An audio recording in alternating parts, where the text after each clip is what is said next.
La polémique enfle quant à la possible libération du redouté Toto Riina. L'ancien parrain des parrains de la mafia sicilienne Cosa Nostra est âgé de 86 ans. Il souffre d'un double cancer du rein.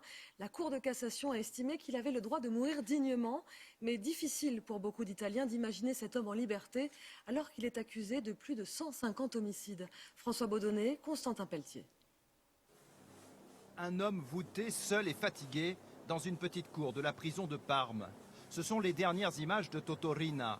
À 86 ans, le parrain des parrains, comme l'ont surnommé les Italiens, semble un vieux monsieur inoffensif.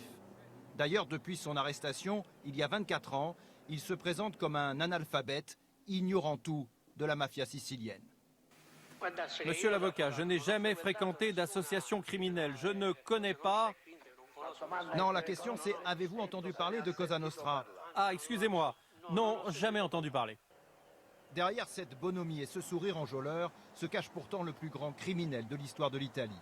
Pendant 20 ans, à la tête de Cosa Nostra, celui qui est surnommé le Fauve terrorise le pays tout entier. Il commandite l'assassinat sur cette autoroute à Palerme du juge antimafia Giovanni Falcone. 500 kilos d'explosifs sont cachés sous le bitume. Il exécute également le juge Paolo Borsellino. Au total, Toto Riina aurait tué au moins 150 personnes, policiers et hommes politiques. Aujourd'hui atteint d'un cancer, son avocat voudrait le faire libérer. La Cour de cassation vient de reconnaître qu'en raison de la détérioration de son état physique, il a le droit de mourir dignement. Une mort digne? Comment ça, une mort digne? Avec ce grand boss mafieux et toutes les horreurs qu'il a commises? Non. Comme il dirige encore la mafia depuis sa cellule, moi je dis qu'il crève en prison.